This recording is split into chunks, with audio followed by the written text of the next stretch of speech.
পাশের বাসার ভাড়াটে এবং 90 বছরের বুড়োর সাথে আমার কিছু ঘটনা তোমাদেরকে শোনাবো আজ। চলো তাহলে শুরু করি। বন্ধুরা, আমার নাম সুফিয়া। মাসুম নামের একজনের ঘরের লাগোয়া দুটো ঘরের পর আমরা ভাড়া থাকতাম। আমার স্বামীর নাম রহিম। আমার আর আমার স্বামীর বয়সের পার্থক্য অনেক, প্রায় 15। অনেক আগে রহিমের সাথে আমার প্রেম হয়। এর কিছুদিন পর আমরা বিয়ে করে দক্ষিণ বারাসাতে ঈসা গাজীর মেসে ভাড়া উঠি। আমার স্বামী রহিম কোয়াক হোমিওপ্যাথি ডাক্তার। আমি দেখতে ফর্সা, ছিপছিপে আর স্লিম ফিগার। মেদ বলতে কিছুই নেই। মাঝারি সাইজের সুন্দর গোল নাক, ডাবের মতো সবসময় ফুলে থাকে। ডান দিকে চোখের নিচে কালো বড় একটা তিল আমাকে আরো আকর্ষণীয় দেখাতো। তবে আমার স্বামী রহিম ছিল বদমেজাজি মানুষ। সে কারণে অকারণে প্রায়ই আমাকে মারধর করত। তারপরও আমি রহিমকে খুব ভালোবাসতাম, কারণ বাবা মার কথা না শুনে আমি রহিমকে ভালোবেসে বিয়ে করেছি। তাই এখন আমার আপন বলতে আমার স্বামী।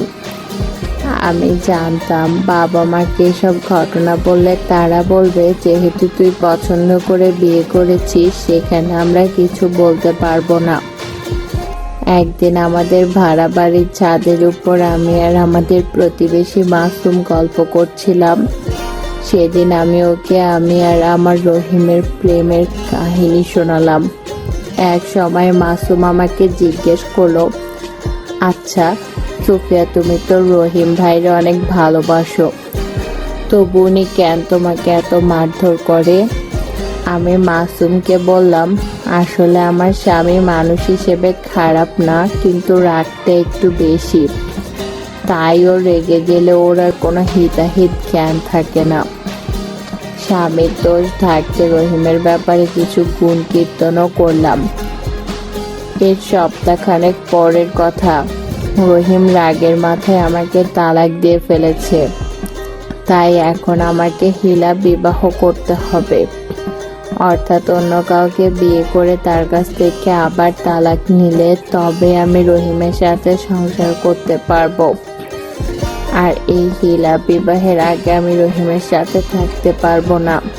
তাই অগত্যা আমি পাশের বাসার এক কাকির সাথে থাকতে লাগলাম। আমি আগেই বলেছি আমি রহিমকে খুব ভালোবাসি, তাই আমিও ওর থেকে আলাদা হতে চাই না। এদিকে আমি আর মাসুম প্রায় সমবয়সী হওয়ায় আমাদের মধ্যে বন্ধুত্ব হওয়া শুরু হলো। আমাদের দুজনেরই বয়স 21-এর কাছাকাছি।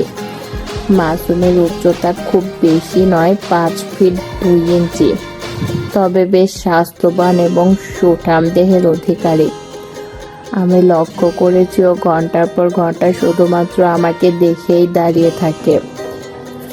ওকে আমি একদিন জিজ্ঞেস করেছিলাম, এই আমাকে দেখলেই তুমি এরকম দাঁড়িয়ে যাও কেন? আমার কথা শুনে মাসুম কিছুটা লজ্জিত হয়ে আমাকে বলে, মেয়েদের দেখলে আমার গা শিউরে ওঠে, যেন বিদ্যুৎ খেলে যায়। মাসুমের কথা শুনে আমারও ওর প্রতি একটা কৌতূহল কাজ করে। তাই আমি তলে তলে মাসুমকে দিয়ে হিলা বিবাহটা করার চেষ্টা করছি। বলতে গেলে বাহির থেকে দেখে আমি ওকে ভালোবেসে ফেলেছি। এই মুহূর্তে যেহেতু আমার ওপর রহিমের কোনো অধিকার নেই বা ওর প্রতি আমারও, তাই আমার বাহিরে যাবার প্রয়োজন হলে আমি মাসুমকে নিয়ে যেতে লাগলাম। ও আমাকে কোনোদিন না বলে নাই। এর প্রধান কারণ হয়তো একই রিকশায় যাবার সময় হাত লাগলেও আমি ওকে কিছু বলতাম না, শুধু মুচকি মুচকি হাসতাম।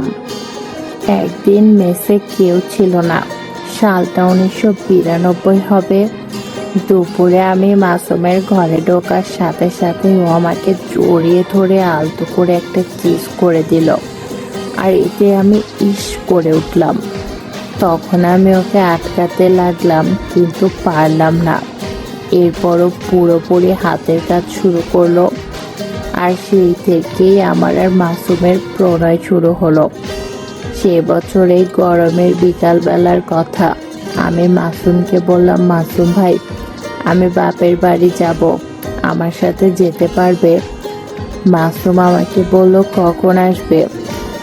আমি বললাম, আরে দেরি করব না, যাব আর আসবো। আমার কথা শুনেও রাজি হয়ে গেল।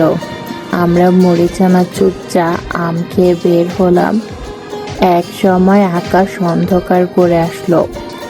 মাসুম রাস্তা ভালো জানতো না, তাই আমি ওকে যে পথে নিয়ে যাচ্ছি ও আমার পেছনে পেছনে আসতে লাগলো। ঘন অন্ধকারে কিছুই দেখা যায় না। আমি এক সময় মাসুমকে মাটির রাস্তা থেকে একটু ভেতরে বাঁশবাগানে নিয়ে গেলাম। জায়গাটা বেশ পরিষ্কার। তখন হঠাৎ মাসুম আমাকে একটা কিস করতেই আমার সারা শরীর কেঁপে উঠল।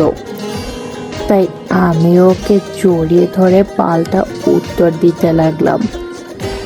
মিনিট পাঁচেক পরেই আমরা নিজেদের সামলাতে না পেরে বাঁশবাগানের ভেতরে আসল কাজ শুরু করে দিলাম। বড্ড বেশি উত্তেজিত হওয়ার ফলে মাসুম বেশিক্ষণ খেলতে পারল না। মাত্র 15 মিনিট পরেই খেলা শেষ হলো। সেই থেকে আমার আর মাসুমের নিয়মিত খেলা শুরু হলো। কিন্তু মজার বিষয় হলো, আমাদের কখনো কেউ সন্দেহের চোখে দেখতো না। আমি সব সময় এমন ভাব করতাম, রহিমকে ছাড়া আমি বড়ই কষ্টে আছি। এই বয়সে স্বামী সঙ্গ না পেলে একজন নারীর যে অবস্থা হয়, আমিও সেই ভ্যাস ধরে থাকতাম। আমার এই অবস্থা দেখে আমি যে কাকির সাথে থাকি, উনি একদিন আমাকে খুব আদর করে বললেন, ইস রে মায়াডার কি অবস্থা হয়েছে, এতদিন স্বামী ছাড়া কোনো নারী থাকতে পারে? আমি আজই রহিমরে কমু যেন তাড়াতাড়ি তোর হিলা করায় তোরে ঘরে তুলে নেয়। উনি যখন এই কথাগুলো বলছিল তখন আমি খুব গম্ভীর মুখ করে বসেছিলাম, কিন্তু আমার মনে মনে খুব হাসি পাচ্ছিল। বন্ধুরা, এর কারণ তো তোমরাও জানো। আমি রহিমের চাইতে বড় একজনকে নিয়ে এখনো বেশ সুখেই আছি। এদিকে আমাকে নিয়ে নিয়মিত খেলার পর মাসুম আমাকে আর ভুলতে পারে না। ও আমাকে সময়ে অসময়ে ডাকতে শুরু করলো।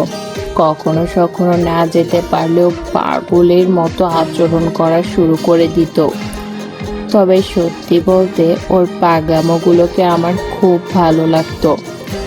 অন্যদিকে প্রথম প্রথম আমিও চাইতাম মাসুমকে শুধু হিলা বিবাহ করার জন্য, কিন্তু এখন আমি ওকে মনে প্রাণে ভালোবেসে ফেলেছি। তাই আমি ঠিক করেছি, যদি আমি মাসুমকে হিলা বিয়ে করি তবে রহিমের কাছে আর ফেরত যাব না। এদিকে খুব সকাল সকাল রহিম সে কাকির কাছে এসে কাকিকে জানালো আগামী রবিবার আমার হিলা বিয়ে দিয়ে ও আমাকে ঘরে তুলে নেবে।